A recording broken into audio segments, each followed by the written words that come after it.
નમસ્કાર મિત્રો, અક્ષર અકાદમીના online platform પર હું પ્રોફેસર ડૉક્ટર વીસી રાઠોડ આપનું સ્વાગત કરું છું. મિત્રો, બંધારણની કલમોના પરિચય અન્વયે આજે આપણે કલમ નંબર 201 અને 202ની જોગવાઈએ જોઈશું.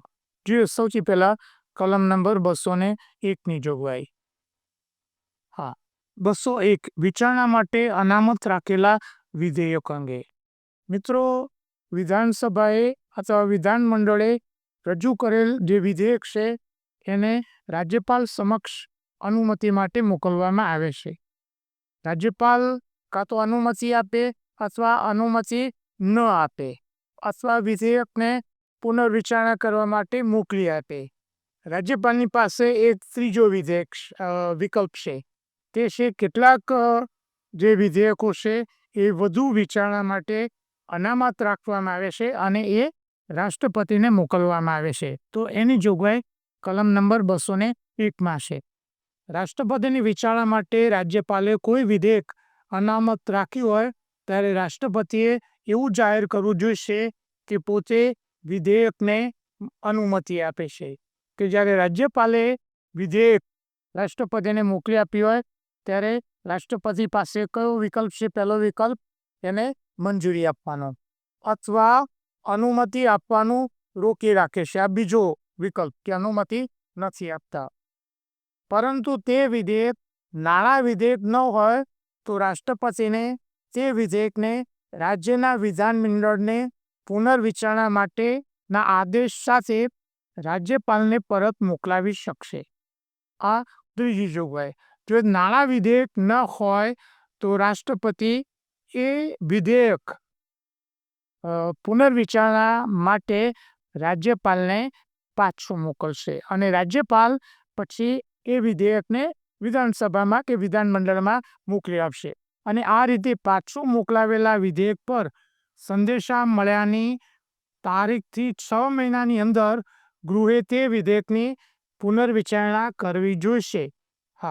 રાષ્ટ્રપતિએ જે વિધેયક પાછું મોકલ્યું પુનર્વિચારણા માટે, તો વિધાનમંડળને એ 6 મહિનામાં એના વિશે પુનર્વિચારણા કરવી જ પડે છે. રાઈટ?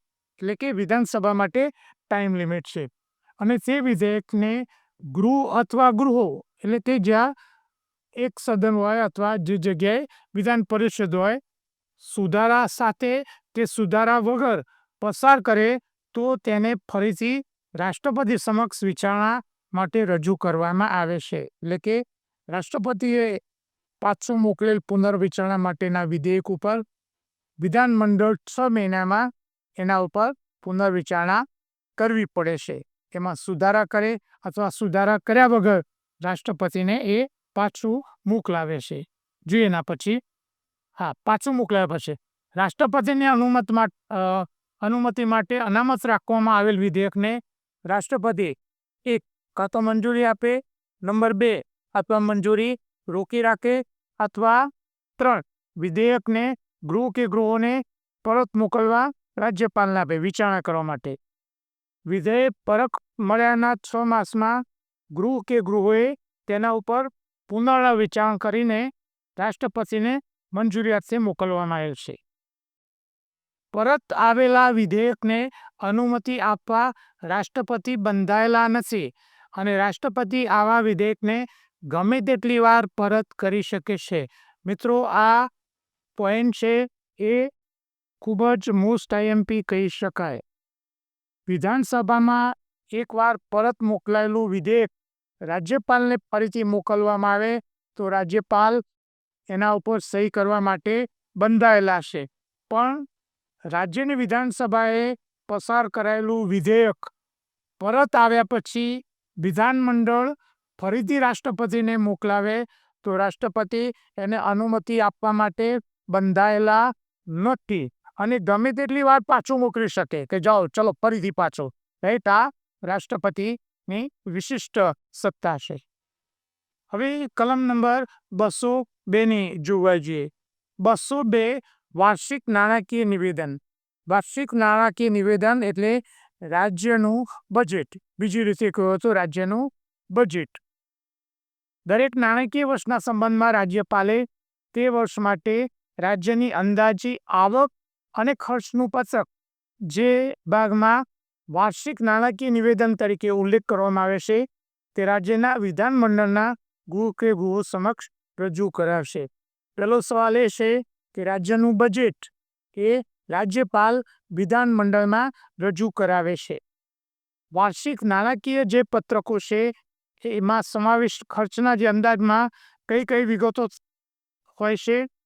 બંધારણમાં રાજ્યના સંચિત ફંડ ખાતે ઉધાર કરવામાં આવેલ ખર્ચ અને ખર્ચને પહોંચી વળવા જોઈતી રકમોની જોગવાઈઓ. રાજ્યના સંચિત ફંડમાંથી જે બીજું ખર્ચ કરવાની દરખાસ્ત હોય એ ખર્ચને પહોંચી વળવા માટે જોઈતી રકમો અલગ બતાવવામાં આવશે અને મહેસૂલ ખાતેના ખર્ચને અન્ય ખર્ચથી જુદું દર્શાવવામાં આવશે. એના પછીની વિગતો. નીચેનું ખર્ચ રાજ્યના સંચિત ફંડ ખાતે ઉધારેલું ગણાશે. આમાંથી એક માર્ક્સનો પ્રશ્ન પરીક્ષામાં MCQ ટાઈપમાં પૂછાશે કે નીચેનામાંથી કયું ખર્ચ રાજ્યના સંચિત ફંડ ખાતે ઉધારવામાં આવે છે. તો રાજ્યપાલના પગાર અને ભથ્થા નંબર 1, વિધાનસભાના અધ્યક્ષ અને ઉપાધ્યક્ષ અને વિધાન પરિષદ વાળા રાજ્યમાં એના વિધાન પરિષદના સભાપતિ અને ઉપસભાપતિના પગાર અને ભથ્થા. રેટ આ વિગતો તો ખરી. જે ચૂકવવાની જવાબદારી રાજ્ય ઉપર હોય તેવા દેવા, રાજ્યનું જે દેવું એ પણ એમાં આવે. એ અંગેનું ખર્ચ જેમાં વ્યાજ, દેવા ભરપાઈ, ફંડ ખર્ચ વગેરે, ચૂકવણી ખર્ચ, લોનો ઊભી કરવા અંગે દેવાની વ્યવસ્થા અને ચૂકવણી અંગેના અન્ય ખર્ચા છે એ બધું એમાં આવે. એના પછી મુદ્દો, હાઈકોર્ટના ન્યાયાધીશોના પગાર અને ભથ્થા એ સંચિત ફંડ ખાતે. આ મુદ્દા યાદ રાખો, પરીક્ષામાં પૂછાય છે.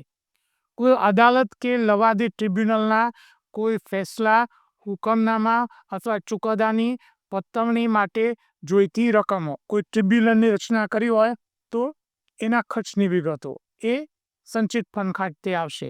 જો એના પછીનો મુદ્દો કે આ બંધારણથી અથવા રાજ્યના વિધાનમંડળે એ રીતે ઉધારું કાયદાથી જાહેર કર્યું હોય તેવું અન્ય ખર્ચ. ઉપરાંત વિધાન મંડળે કોઈ ખર્ચ એમાં ઉધારવાનો ઠરાવ કર્યો હોય તો તે એમાં ઉધારવામાં આવે છે. અનુચ્છેદ 202 રાજ્યના બજેટ અંગેનો છે. આ એની સમરી છે. રાજ્યપાલ દર નાણાકીય વર્ષના સંદર્ભમાં રાજ્યનું બજેટ રાજ્યના વિધાનમંડળના ગૃહો સમક્ષ રજૂ કરાવે છે.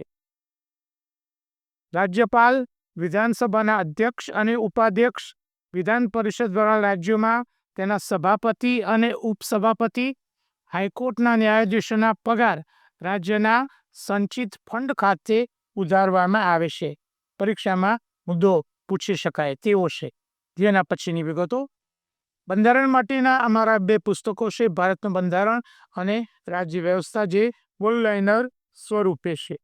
બીજું પુસ્તક જેને ડિટેલમાં અભ્યાસ કરવો છે તે છે ભારતનું બંધારણ અને રાજ્ય વ્યવસ્થા. આ ઉપરાંત અમારી 2 ટેલિગ્રામ ચેનલ છે.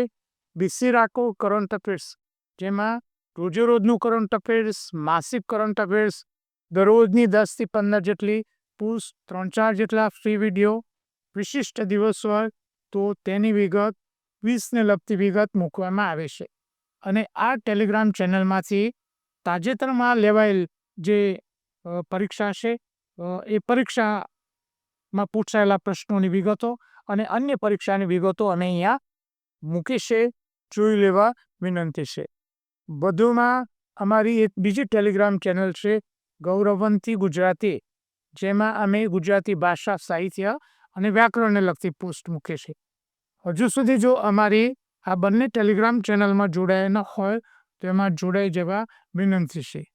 વધુમાં અમે અમારું મેટર ઇન્સ્ટાગ્રામ અને ટ્વિટર ઉપર શેર કરીએ છીએ, તો અમારા આ બંને પ્લેટફોર્મને ફોલો કરવા વિનંતી છે. વધુમાં આજનો આ વિડીયો આપને પસંદ આવ્યો હોય તો એને લાઈક કરીને શેર કરવાનું ભૂલતા નહીં. અને હજુ સુધી જો તમે અમારી ચેનલને સબસ્ક્રાઈબ ન કરી હોય તો ચેનલને સબસ્ક્રાઈબ કરવા વિનંતી છે. અને હા, બેલ આઇકોનને ચાલુ કરવાનું ભૂલતા નહીં.